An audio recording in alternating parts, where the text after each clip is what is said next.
Yo. Hey, welcome to Crucial Conversations. I'm your host, Dante Harris. And we live, baby. It's time to get it in, right? So I've been trying to take a venture off. I've been following the energy, like I've been telling everybody. I don't know where I'm going with this podcast thing. I'm learning as I go. So we about 20-something episodes in. I got a young lady right here on the line that's doing some amazing things. And I haven't tapped into it yet. I know about it, but I need to know more. And part of me doing this, taking this journey, is to learn things and to grow as a person. So today, I'm going to take a new journey. I'm gonna get introspective, and I'm gonna go educate myself. It's early in the morning right now. My time is 6:30 in the morning on the West Coast. She's all the way in Maryland. So we're about to get it in. So we have Bella on Crucial Conversations today, and we finna get live, baby. Let's go. Good morning. God love you for waking up at 6:30 in the morning. At 6:30 in the morning, I'm still at work, so I'm still in scrubs. I just made it home, and I know we've been trying to connect, and finally we found a good time. And again, I want to thank you so much to opening up a platform for me to discuss something that is very, very personal to my heart. That's why you see the blue ribbon that I wear, and I ask everybody wear it on the left side. That's where the heart is, anatomically speaking. And before this interview is over, I'm going to ask you to take the pledge with me on the left side, and I'll explain later. But thank you for giving me the platform to not only discuss with you, but to discuss with every single listener how they can empower themselves to literally save a life. Oh, man. Yeah. Well, I appreciate you coming on here. And like you said, we've been actually trying to connect. I think the time difference does make it tough every time I try to get somebody on the East Coast. It's just hard to do. I did an interview with a gentleman that was actually in Yugoslavia playing basketball at the time, and that was pretty tough. Just the timing. But I found that if I just get up early, most of the time I can link up with people in different time areas. But that's neither here or there. I want to get into this. I really do want to get into this. Human beings can plan, but God decides. Yes, indeed. Yes, indeed. So Bella, how did you start your nonprofit? Well, how did you get into it? I have a very personal story of why I got into this. And last year I competed for Miss Maryland, and I secured the title of Miss Maryland First Runner-Up. Oh, wow. And congratulations. Thank you. I'm not done. I'm coming back and I'm getting that crown. And okay. I'm not doing it for a sparkly thing. I'm doing it for a platform of change and awareness. And the Bella Levy Foundation is not even a year old. It will be a year old in May. And the mission statement of the foundation is to bring education, prevention, and awareness against human trafficking. So when I started this organization last May, I was happy just if everybody in Maryland was aware of what I was doing.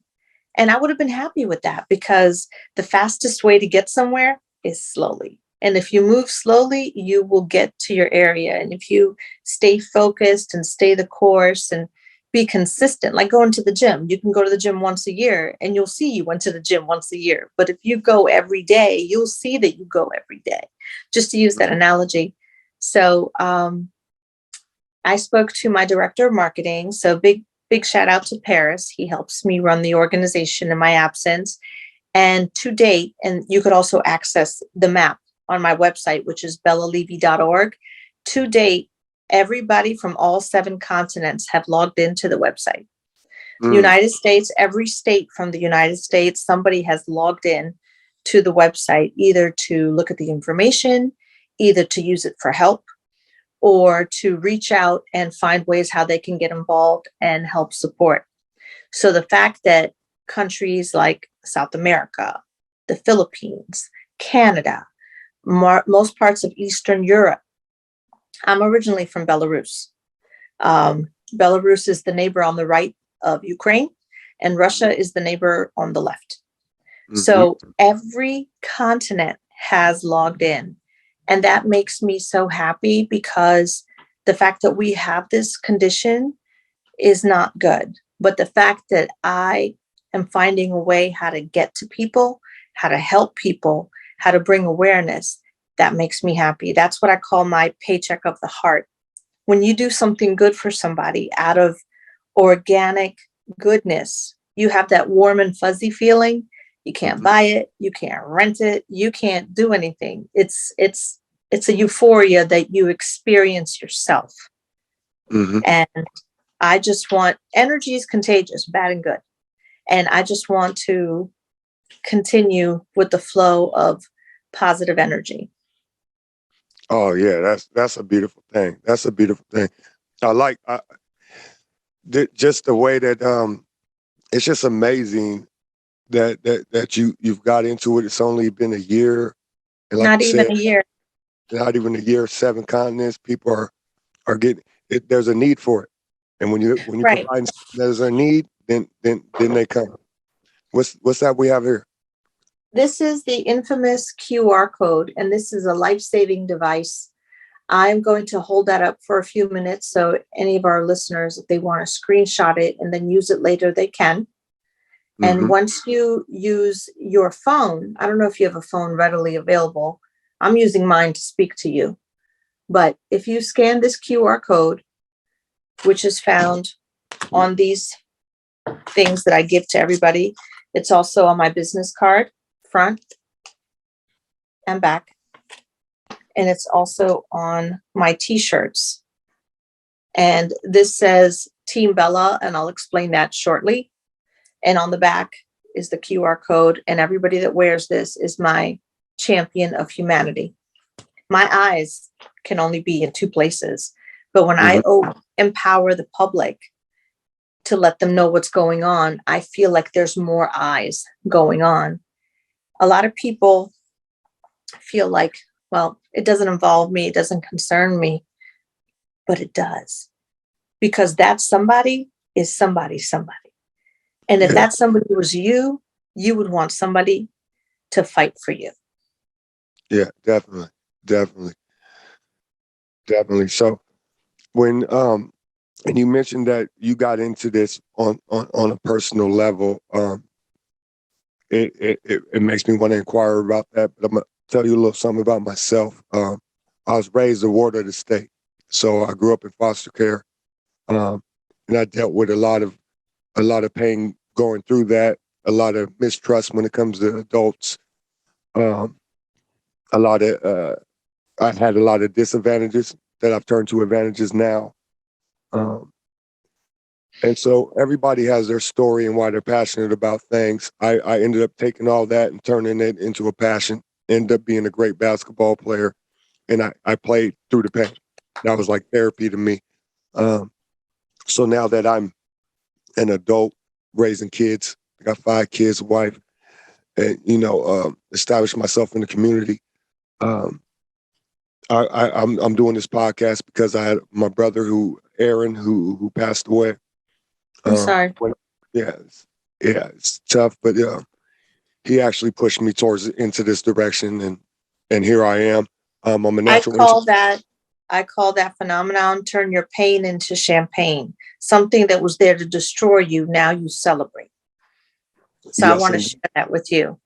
Thank you. Appreciate it. So as I continue to grow, because I try to grow every day, I try to be better at being. We all do. I encourage everybody out there to make sure they do that. So now that we talked about the foundation, you said you spoke at a conference. How'd you get involved with speaking at conferences? Well, my background, you see me, I'm dressed in scrubs. I just came from work. I work nights at the hospital. So in our field, I do radiology. That's my background. every 2 years, we need to do CEs, which is considered continuing education, in order to keep our credentials, in order to keep our licensures. Anybody in the medical field has something in that field where it's continuing education. You just need to, our environment, our world is changing and evolving. And we work in a very fast-paced environment. So we need to make sure that the frontline staff, or the frontline super sheroes, how we've been deemed through the pandemic, is very aware of new technology or things of that matter. So I became a member of my local chapter, the MSRT, which is the Maryland Society of Radiologic Technologists. And I became very involved. I liked helping people. I like speaking. I want my experiences, good or bad, to possibly help somebody else. And a couple of years ago, I was the president of the MSRT. I did my year, and I tried to give my contribution, and I'm a board member. And I loved speaking. And the reason I love speaking is because as a kid, I was terrified. And my parents said, the way you conquer your fear is you become good at it. And whenever remember back in school, I mean, I don't know, I don't want to date myself, but might be before your time. But remember when you had a class and it was like a public speaking class where you had to get up and address the class, and my hands are all wet and I'm all nervous and my heart's in my throat and I feel like I'm going to throw up. And why is everybody staring at me? Everybody can relate to that feeling. Yes, and indeed. My parents always encouraged me to do. My dad, well, he told me a lot of lessons, and he always told me, he said, whatever it is you decide to do in life, just make sure you're the best at it. You know, some parents are like, you have to grow up to be a this or be a that. He's like, just, you can grow up to be whatever you want. Just make sure you're the best at it. And I was terrified of public speaking. Oh my God, I would try to fake to be sick the night before so I wouldn't have to go to school. And, back in the day, I don't want to, date myself, but I'm just keeping it real. You had the thermometer, and we thought we were so smart. We would take and put it under a lighter to make it hot. And then mom goes in the room and she was like, wow, your temperature is 300. Wow, you must be really sick. Yeah. I think we've all tried that one. And when it comes to, I understand. I completely understand that feeling. Or the mercury would explode. I understand the feeling, and I do believe at one point I warmed up a thermometer and tried to fix it. We all have. I'm just being honest. We were kids, but I was so scared of public speaking that I would be like, Mom, I don't feel well. And she was like, you have to give a speech. And I'm like, yes. And she's like, well, then go to school and give a speech. That's what you have to do. And I like the palms are sweaty and you got sweat in your back and you could feel like, and the whole room is moving in slow motion. And it was just a horrible feeling. If anybody ever has a fear of public speaking, they'll understand. And then my dad said the only way to conquer that is to become good at that. And I tried to do that. And I just try to share my experiences in life and hope that they'll help somebody else. I sometimes have patients at the hospital and they say, what made you get into radiology? And I tell them. And they're like, well, my son wants to get in it. And I said, well, sure, read up on it, look into it. I can only share with you my experiences. And everybody in their life has a positive and a negative through their experience. I could say, I decided to take this path and this was what I liked about it. That's what I didn't like about it. And if my experience can help you navigate or make a decision, I'm happy to share that with you. That's what we're all here for. That's just part of being, humanity. That's just part of, I think our world is not how it used to be. And I want our world to come together to become more of a family, as opposed to, neighbors don't even talk to each other now. When I grew up, your neighbors would watch you. And if you acted up, they would tell your parents. Yeah. I'm from Belarus, which is the neighbor on the right of Ukraine. The neighbor on the left is, of course, Russia. So my family immigrated to Brooklyn when I was a kid. And very, very traditional values. And if you ever did anything that was wrong, the neighbors disciplined you, and they told your family, and then your family disciplined you. And it's just how we were. Everybody looked out for each other. And I feel like those values have been severely diluted through the ages. Yeah. And, I have my own children, and I see how they are sometimes. And I just watch how they interpret the world. And I'm like, wow, they're all like this, in their devices. Mm-hmm. But anyways, I don't want to go off on a tangent. Yeah, So that's more than welcome to go off on tangent. This is crucial conversation. It's fine. You can go okay. tangent off. Go ahead. Even when you mentioned the kids all in their devices, like I mentioned, I have kids. They're all a little older now. I only have two left that are actually in high school. Got two in college and one that's working and being successful great at his job. But when it comes to the kids and they're in their devices, I find myself, I just kind of, I got to tap in and tap them out of that device. I got to bring them into my world. So I walk up to my kids and say the wildest stuff in the middle of them in their phone. And they're like, Dad, what? But it's just a little shock value real quick. Just think. Like, what are you talking about, Dad? Like, and I play with my kids and talk to them about, I'm going to jump on their TikTok and all kind of stuff. But yeah, I just do. Yeah. There's so many different platforms. I can barely keep up with Facebook and Instagram. My kids are like on TikTok and Snapchat and God knows what. I'm like, listen, I'm old school. I just have two and I barely keep up with that. Something I did want to touch on earlier, you said that you came from the foster care center, from system. Yes, indeed. And you were awarded the state. So first of all, my heart goes out to you. The fact that you made something and you're doing that, I have to applaud you on that. My research has shown that there's a huge and a direct pipeline between foster care and human trafficking. And there's one main reason why. Something happens to a child in foster care, nobody goes looking for them. This is correct. No judge who awarded you is going to get off of their gavel and say, okay, let's go find little Johnny. That's not going to happen. I feel like they fell through the cracks. Whereas somebody who comes up in a traditional home with a parent or guardian, something happens, there is somebody looking for them. Whereas somebody who's from the foster care children, they become case number, blah, blah, blah, blah. And the judge said, well, this person is missing. They might put your face on a back of a milk carton. Remember, they did that back in the day. Yeah. And that's it. That's where it stops. Maybe some friends might, hang some posters, but that's it. But a child who I say is privileged to come from a secular family, mom and dad will utilize every resource to find that child. Yeah. I mean, because that is my background. And, I understand. I moved 27 times before I was 15 years old. Wow. That's got to be rough. So, I mean, a lot of things, that affected me a lot of ways. Educational made it really tough. I tried to buckle down in school. Like I said, I mentioned I played basketball.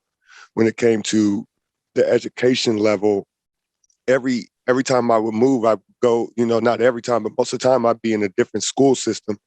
So the curriculum would be totally different. So I can be in English and they would skip over, I would move foster homes and they would skip over writing, writing. Sorry about that. It's all right. They would skip over important things. So if I'm in English and we're like, for instance, I have a hard time when it comes to grammar, because when I was learning grammar and they teach you that in elementary, I was moving. Mm-hmm. So I never got the chance to like it would just skip around. So it was like little bits and pieces that I was trying to piece together. And right. And the crazy thing about that is that I'm an artist. I'm a poet. I'm a creator. So I'm a I'm a poet that never really got English right. You know what I mean? My spelling is Mhm. horrible. It's gotten better over the years. I did go Thank to God for college. spell check. I'm Oh, telling yeah. you. Thank God for spell check. Thank God for being able to just talk into your phone. It's been amazing. But it was just some of the difficulties that I had to deal with. And I prospered out of it. You know, I ended up Of course. taking creative writing classes in college. And so I did prosper out of it. In some ways it actually became a gift because kind of goes with the rest of my life. I'm a renegade when it comes to almost everything that I do. The way I play basketball, the way I work, the way I communicate with people. I'm just a renegade. Mhm. I don't have any set boundaries on what I do. Um, Mhm. but talking about the whole foster care system and human trafficking, that's why when we first got in contact with each other and I seen that it hit me in my heart because there was a lot of, like I said, I moved 27 times before I was 15. A lot of those, the kids and stuff that I was around, my foster brothers and sisters, I don't know where they're at. You Right, know, because like just the primal need of family and safety, and all these kids ever want is somebody just to claim them and love them. That's all. And yeah, when you have these predators that come in and give them a false sense of love, but that's just them trying to get their hooks in them, they gravitate towards that because we all as humans just want somebody to love us. We yeah, just want somebody to claim us so we feel like we belong. mm-hmm, mm-hmm. And It's a a lot of them got ended up in that system, mm-hmm, and that's all that they knew. mm-hmm. And they they accepted the the pain, they accepted the cruelty because they were offered that security. Yes, So they just yeah, thought that the pain, the punishment, um, being what's the word I'm looking for? Give me a minute. Exploited in every possible way was love.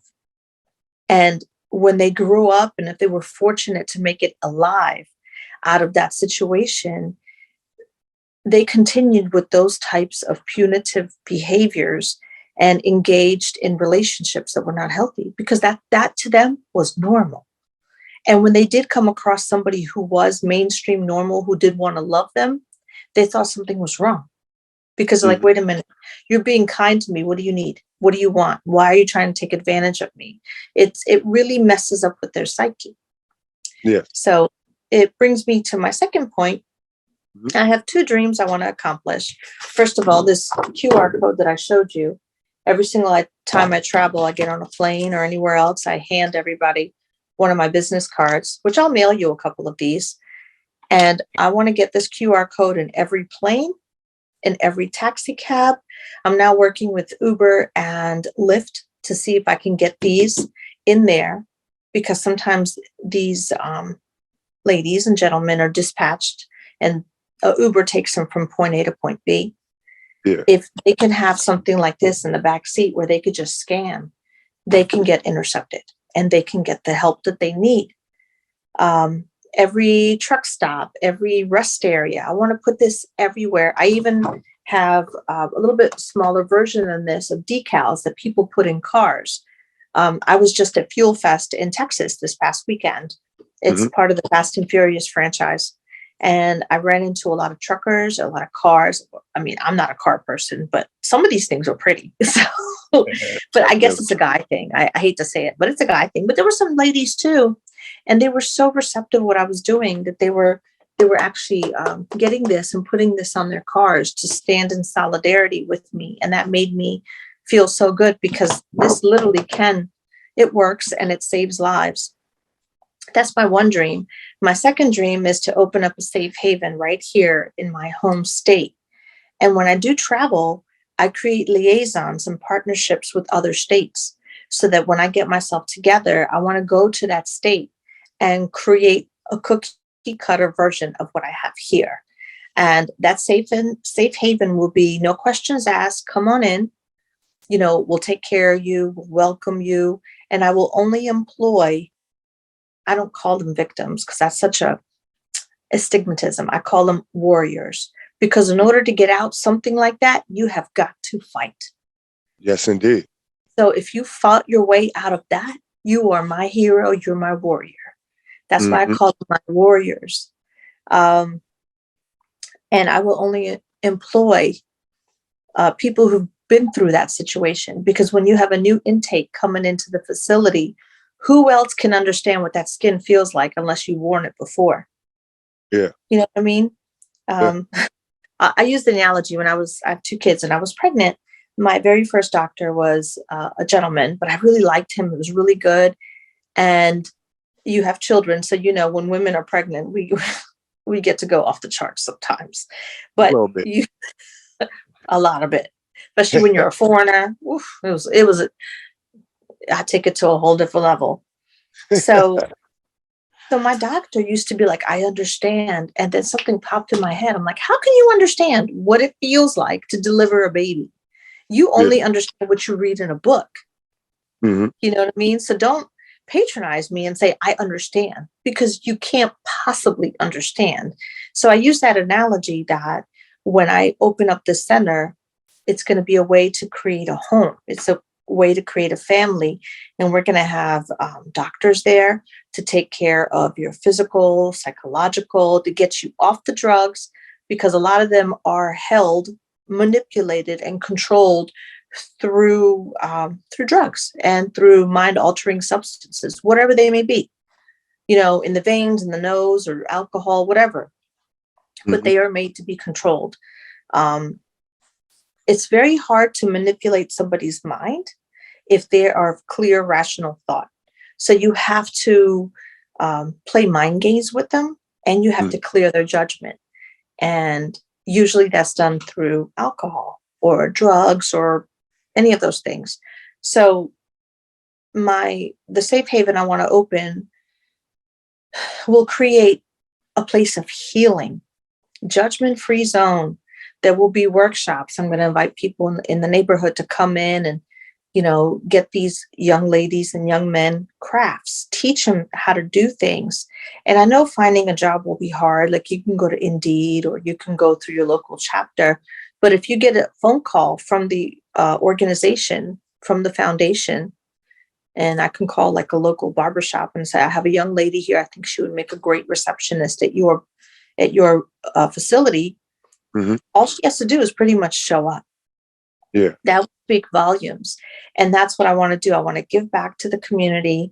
I want to give back to them. I want to build them up. I want them to know that if the world forgot them, I didn't forget them. I feel for them.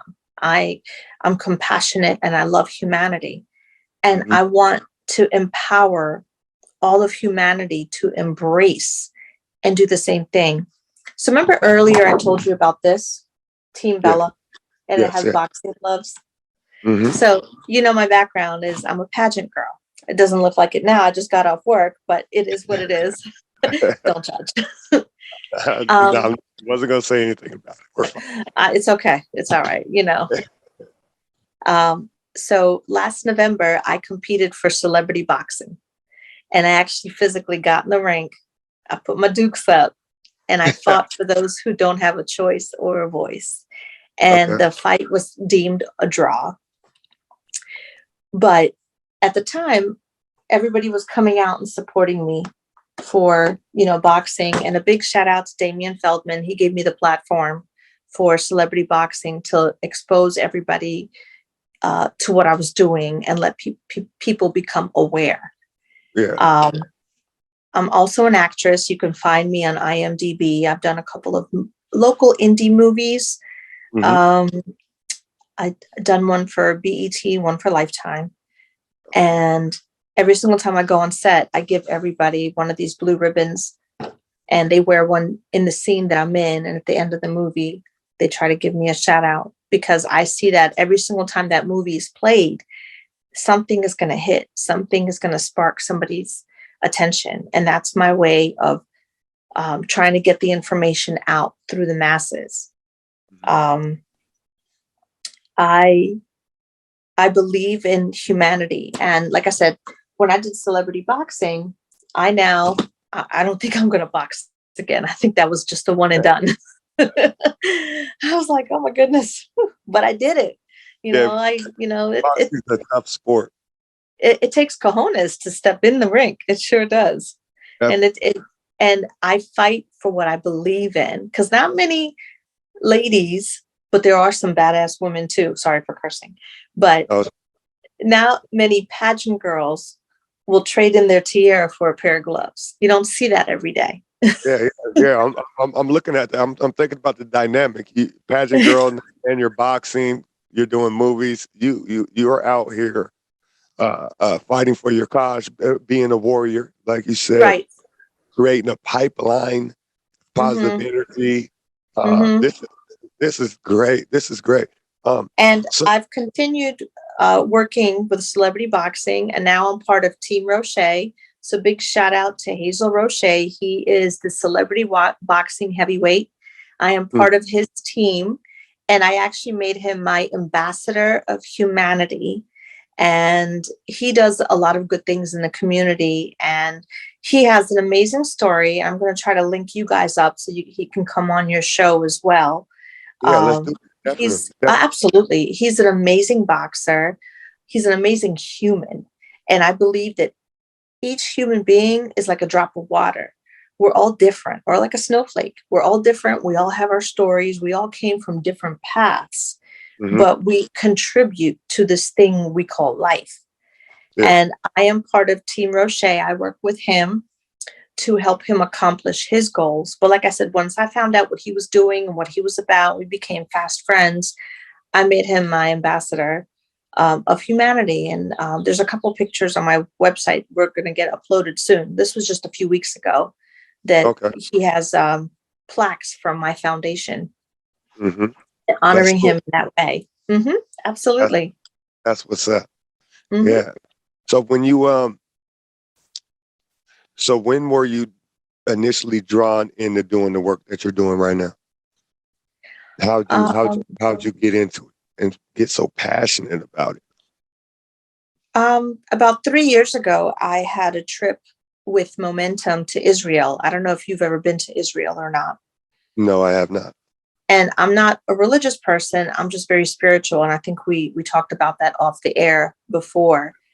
And I went to Israel and I put my hand on the Western Wall, or the Kotel, however you call it. And all of a sudden, like someone took a lawnmower and made a path. And I'm like, I know what I need to do. And when I came home, like literally I came home and I opened up Facebook, because that's what we do. Because over there in that part of the world, reception is horrible. And the very first ad that popped up was, do you want to be a queen for Miss DC? I said, okay. Never been a pageant in my day in my life. Never. And I just applied. To be DC. I did not make the top 4. I didn't place at all, actually. But I referred to that day as the worst, best day of my life because of COVID. The pageant was virtual. Like literally we were at the Kennedy Center, which is like a big arts place here in DC, doing the run through, doing the round robins. And here I was walking, feeling, the stage. And I'm like, I'm really here. And I've never been there. So this was exciting for me. And then COVID hit and they shut everything down. So the pageant was done this way through Zoom. So you could only imagine somebody who's never been in a pageant had to orchestrate a pageant type environment through a Zoom call. So I felt like I was director, producer, everything. I have to give a big shout out to my friend Sheila. She owns a hair salon. She shut the whole hair salon down. She ordered black curtains and a red carpet, and she tried to recreate her salon to be as close to the Kennedy Center as possible. And I'm grateful to her and other friends of mine that stepped in and supported me and tried to help me. I actually got the sponsorship award that year. I didn't win, but I got the sponsorship award. But what came after was what I called the worst, best day of my life, there was a producer watching the show, and I got a message in my Facebook saying, "Hey, Queen, have you ever thought about acting?" And I'm like, I just lost a pageant. Girl, please. Like, I wasn't trying to hear nothing. I Yeah, had yeah. to, I had to, let the pain just, you know, Uh-huh. Uh-huh. um, and then I looked at that message for about 2 weeks. And then I said, what the heck? Let me reach out and see what happens. So she said, let's meet up I think we met at IHOP or one of those like breakfast places. And, I'm not dumb. So I called my friend and I'm like, here's the address where I'm going. If you don't hear from me, you know where I am. I'm just being honest. You got to keep it real. I don't know this woman. Here's my location. If I don't show back up, you know where I was at. Okay. Definitely. Hey, you got to do that sometimes, Right. So, she pulls up and she hands me this notebook with a whole bunch of words on it and little dots and indications, and words are here, then words are here, then words are here. And she goes, this is a script. I said, okay, what's the script? Yeah, She what was is like, that? right.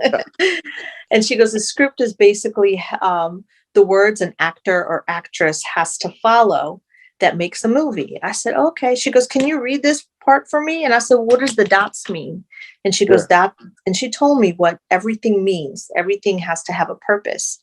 So I read this, and from what I gathered, it was a domestic abuse movie. And in the movie, the girl dies, right? And I told her, and I said, when I did DC, my platform was women empowerment. And here I am talking to like this big producer lady, and I have the utmost respect for her.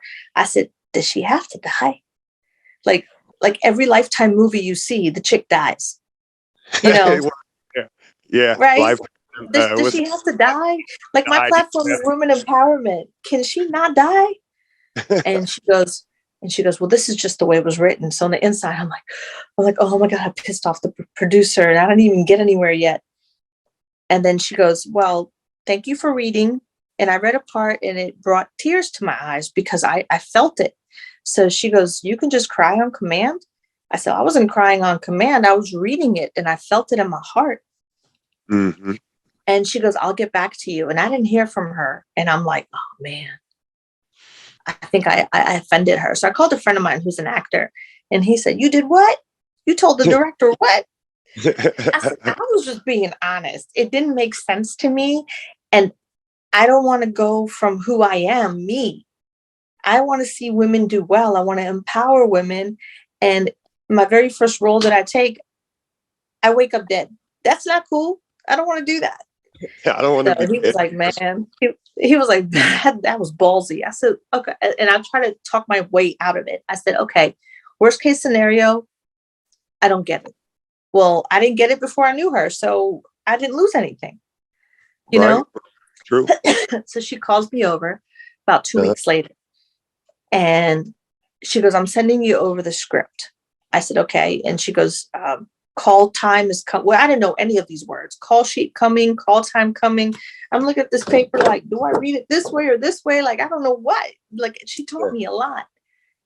And she said, I listened to what you said. I changed the movie.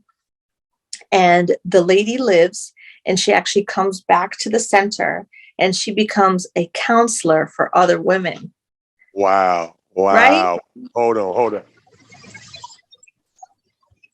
Yeah, you out here making things happen. Yeah, you thought you ruined it, and you ended I up did. inspiring someone. And I think that was the moment that I realized that I have a power of my voice. And that's why I want to encourage other people. If you don't ask for something, you don't know if you're ever going to get it. Yes, Don't indeed. limit yourself. And when I ran across you and your podcast of what it's about, don't limit yourself. The only thing that limits you is you. And a lot of people are scared to fight for their dreams and ask for something. Okay, let's be honest. If you ask for something and the answer is no, did you lose? No. What's the worst they could tell you? They're not going to shoot you. You know, they're not gonna, you're not gonna lose your life. The worst thing you could do is just say, no, thank you. We're not interested. Mm-hmm. And that's Mm. it. That's it. And, That's you know, and I like Cardi B. She's kind of, you know, I like her because she keeps it real. And there's this one song that she said, fall down 9 times, get up 10. mm-hmm. I know she's caught a lot of controversy about some of her lyrics, but she has not changed since day one. I mean, her looks improved, her house improved, her cars improved, but Mm-hmm. she has not changed. She's true to who she is. Like Pink is true to who she is. Cardi B is true to who she is. She tells it like it is. And you got to respect people that speak their mind. I got to say, this is honestly got to be the first time Cardi B has been brought up on my podcast. I'm sorry. But I think you're I'm being also honest. technically you're also the first woman on my podcast. So it's Oh, been a well. bunch of athletes in Okay, the well, thank you. It's an honor. okay. So I'll take the Cardi B thing, and you know it's all good. It's all good. I know she catches a lot of controversy because my daughter said, Mom, she curses too much. And I said, well, yes, but she is honest. She will tell you how it is. And I think that part of our world is tainted because we have to keep it PC. For who? Yeah. Who do we have to keep it PC for? I mean, the cussing is just another way for people to put you inside of It's a a box. culture, and it's a culture of, right. It's a culture of explaining yourself. It's just that, you know. But if you've ever heard her, some of her interviews, she speaks her mind. And you gotta love a person like that. Because some people that come up to public figure status, they change because whoever is advising them to change. And I'm like, wait a minute. You got here by being you. Why are you going to stop being you? When you stop being you, you limit yourself. Continue being you because you'll always have haters. Always. Oh yeah. There's people out there that's what they wake up to do. I mean, that's their job. Yeah. Even with my podcast, I have encountered a couple individuals where I've got messages and it's just been hate mail, and it's just like, are you really, you're attacking me about my podcast that does nothing but try to empower people and tell them to be confident in themselves and let people get the story out, and you're literally cussing me out on a messenger, and I'm like, because you're showing them everything that they cannot be. Yeah. And I love haters. You know why I love haters? Why is that? Because they make me famous. That's why. Hey, the fact that you got all this flavor that you throwing out here in your scrubs is golden right now. Go ahead, do your thing. Let me put my T-shirt on from my organization. I just keep it real, you know. I'm just an average person with more than average dreams, and that's why when I found out about what you're doing, I love that because you're encouraging other people to chase your dreams, no matter how far off they are. No matter when somebody tells you it can't be done, they're not telling you you can't do it. They're letting you know they can't do it. Definitely. So when I come to somebody and I give them an idea and they tell me it can't be done, conversation is over. I move to the next person that says, oh, okay, that's a great idea. What do we need to do? Well, we need to do is get a pen and paper. And, there are some people, and I'm sure you've encountered it, who will try to take something from you. And it's funny, I had this conversation a few weeks ago, and I said, the only thing somebody can take from me is notes. Okay. Oh, man, hold on. Oh, man, what time is it? This is too early in the morning on the West Coast for you to be 14.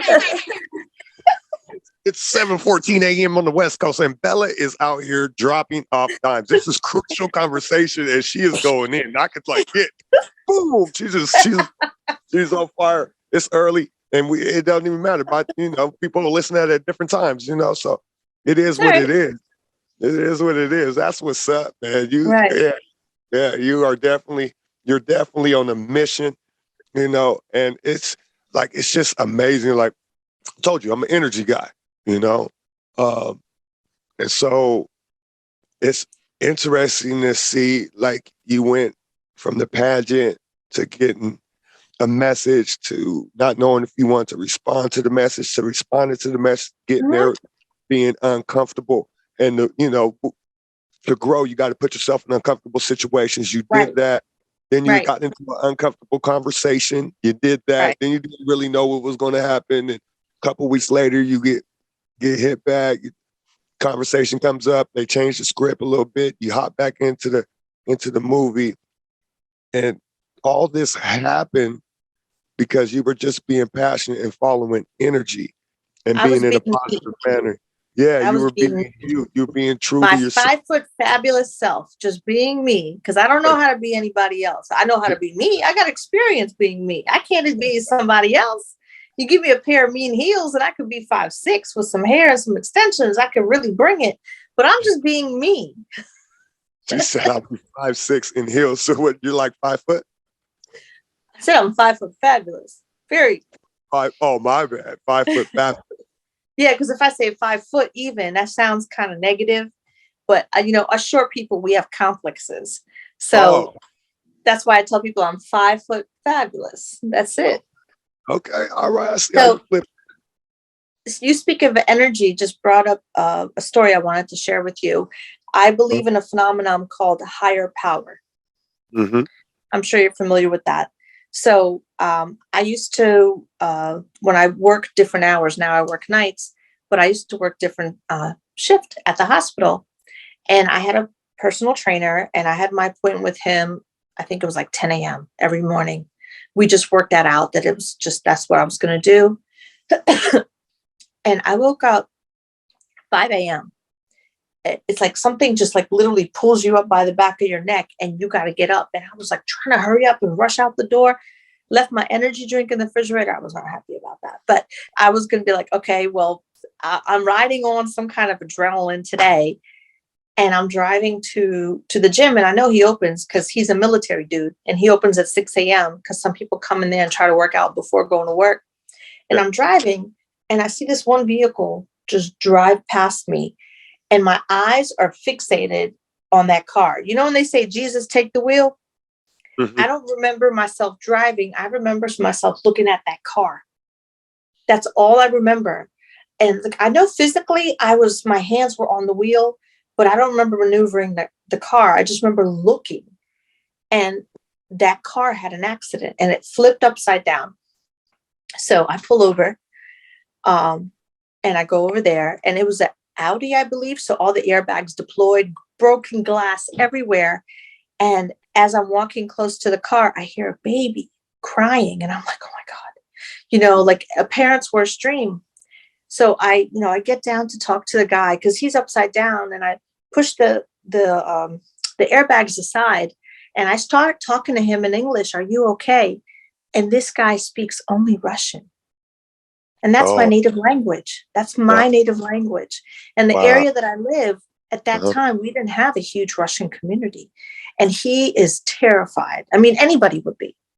And I said, Yeah. it's okay. I said, ты говоришь по-русски, which in Russian means, do you speak Russian? And he was like, oh my God, thank you, thank you. And, police were called, and, I tried to get him together, and he was like, I've only been in Maryland for like a couple of weeks and I don't know anybody. And I was just trying to drop my daughter off at daycare so I can go to school. And I'm like, I am never on the road at that time, ever. Mm. That was my very first experience of higher power. Yes, indeed. You was there for a reason. Right. Yes, yes, yes, yes. I've experienced that. Multiple times. Like, what was I doing here in this situation where I just happened to be there? Things happened to work out in the right Mhm. place, right time, That's and it. just it was bigger than me. Me being there was that divine situation. That's Uh, right. yeah, definitely, definitely. And since then, since I tuned into that energy, I've had many more higher power situations. And I'm sure you know, and your listeners know, when you follow your path, your destined path, things happen so effortlessly. People come into your lives by a coincidence. Some people try to attain something their whole lives and they get roadblocks. That just means that's not meant for you. But Mm-hmm. when something comes so organic and so effortless, that's just further affirmation of you're on your right track. Yes. And when you tap into it, it continues. It continues to happen. That's right. I mean, it almost like I've gotten to the point where, um, even when I was younger, things like that would happen to me, and I would get scared because Mm-hmm, it would be so powerful. I would get scared as I've gotten mm-hmm, older, and now that I've embraced it.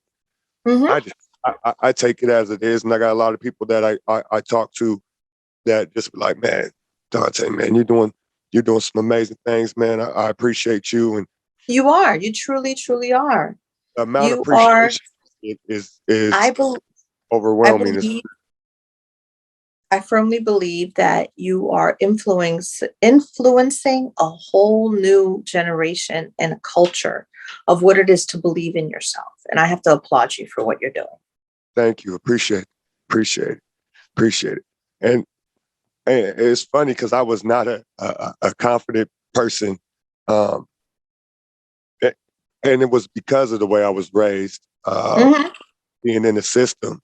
I spent a lot of time trying to hide from myself as I got older, and I grew up teenage years. You know what I mean? I can't really hide. I'm 6'9". You're, Yeah, you're, I mean, you look tall, but yeah. you're So 6'9".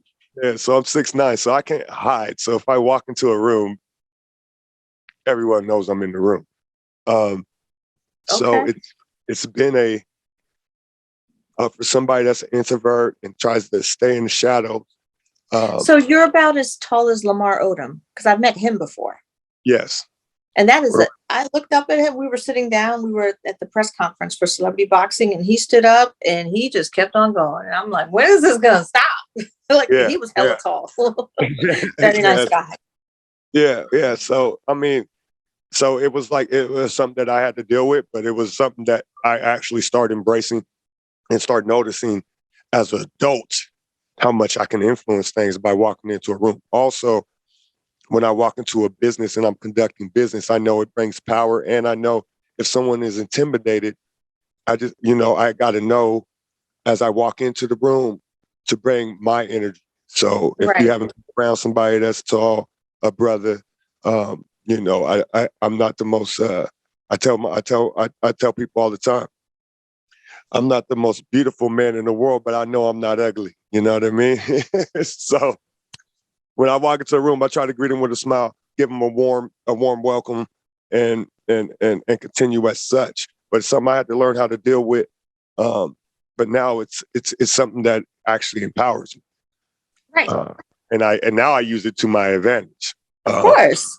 and Of then people course. know you, and when you're in the business of conducting business, and when people remember you, they remember the 6'9" guy that came in with a positive energy. You're gonna Yes. remember next time you see me. When you see me across the street, you're gonna be like, hey, that's the dude that has the podcast and That's came, you right. know what I mean, or came and spoke at our school. That's the dude that held the free basketball clinic. That's Right. my dad's homeboy that came by, and when we needed a ride, picked us up. Right. So I've used it to my advantage. And when we get to talking about self-confidence, when you get to all that starts in the morning. So like we're doing the podcast, it's early in the morning my time, but in the morning I have to prepare myself for the wins. I have to prepare myself for the win. So I wake up every morning and I got to get rid of those demons. I got to get rid of the anger and the pain that I grew up holding inside. I got to let that Right. out. I got to hit Right. my way. Like right now, I mean, I got my candles lit. I got the angel from my mom, rest in peace, mama. You know what I'm saying? I got my incense going. It's a whole little vibe that I got to create for myself before I Right. go out and step outside my door. I have to Right. Because you already have to protect your energy. That's right. tell myself. And some mornings I just got to tell myself one time, "Hey man, you're great, you're good, let's go." And some mornings I got to look in the mirror like, Nothing wrong with a little bit of self-affirmations. Nothing wrong with that. Yeah, yeah. Um, You I got to just wrap want to it up. share. I want to share a story with you that happened a few weeks ago. I told you I was at Celebrity Boxing, and a friend of mine, he's a clothing designer. Uh-huh. I'll tell you later who it is, but I'm going to make sure that he comes to your show as well. Okay. And his daughter is 10, and she walks around with her head like this, with her hair hiding her face. And I was like,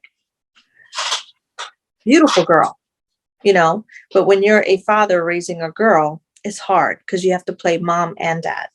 So I spoke to him ahead of time and I asked him I told him what I wanted to do, and he gave me permission. He said that was okay because you always ask the parents. Everybody wants to help, or even before I give kids candy or food, or I always check with the parents because those are the gatekeepers. I told him what I wanted to do. He said, sure. So when we were out there, I found the biggest mirror I could find. When you walk out of a casino, there's a big mirror there. So you always know who the drunk people are because they walk right in them. Right. That's a different story, but it is what it is. So I gave her my tiara for when I competed. And I said, today I make you a princess. And I said, you always got to hold your head up high. And when you're a princess, you live life with compassion and kindness. Now, hold on for a second. Sure.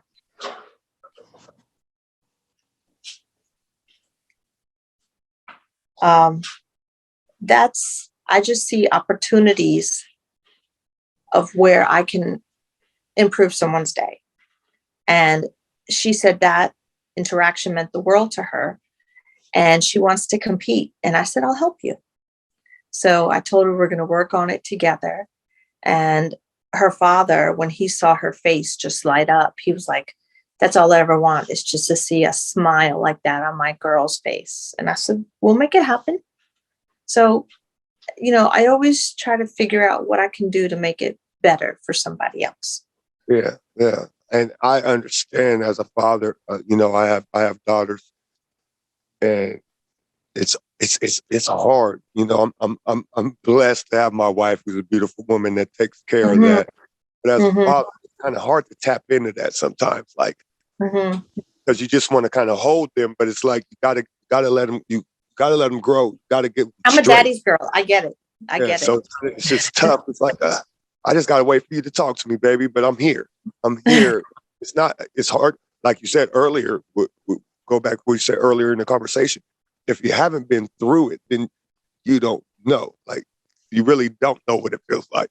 Nope. So that's an amazing story. It's probably, how is she doing now? Are you still in contact? Yes. Her state pageant, I think, is going to be in the fall. So I told her father he needs to get headshots and, the basic protocol of what it takes to compete. And I said, listen, I'm not a trainer, and all I could do, and I'm not even a coach, but I can share with you my experience. And I can certainly show you how to walk and how to stand and, how to answer questions. But everything else is here. It's your confidence that's going to win, nothing else. And she's like, well, and she's small, right? And I'm petite myself. And she goes, well, I don't know, I'm short. I said, but nobody else got a crown. You do. I said, whenever you're in doubt and you question, just put that crown on. And she goes, it's heavy. I said, it is. It is. It's heavy. Like she put it on. She was like, dunk. I said, it is, because you're wearing, a princess has to be compassionate, has to be kind, and has to live in gratitude. And that's how you have to live life. Because when you do those things, it makes you kind and it makes you strong. And when you are kind and strong and you believe in yourself, nobody can ever take that away from you. Yes, indeed. Yes, indeed. We need a round of applause. Yay. Yes, indeed. So let me see what else. Oh, people can go to my website, bellalevy.org, BELLALEVY.org. You can find ways how you can get involved. the things that I'm doing. I travel, I go to events, I go to different states, and I try to become part of events, to talk to people. And I kind of want to assimilate, my little liaison in that state. So when things start to move forward, I will go ahead and I will travel to those states and I'll help them establish their safe havens as soon as I establish mine. The immediate definition of human trafficking is the exploitation of human beings for monetary gain. And human trafficking doesn't just come in the sex trade, how we always think. There's so many different ways. There are laborers. I don't know if you guys have that, but here, if you pull up to 7-Eleven early in the morning, there's always gentlemen standing out there trying to get a job. Yes, indeed. I'm sure it's just everywhere. Yeah, but, human trafficking can be for work. It can be with children. It can be through the sex industry. People, this is a large one. It's organs.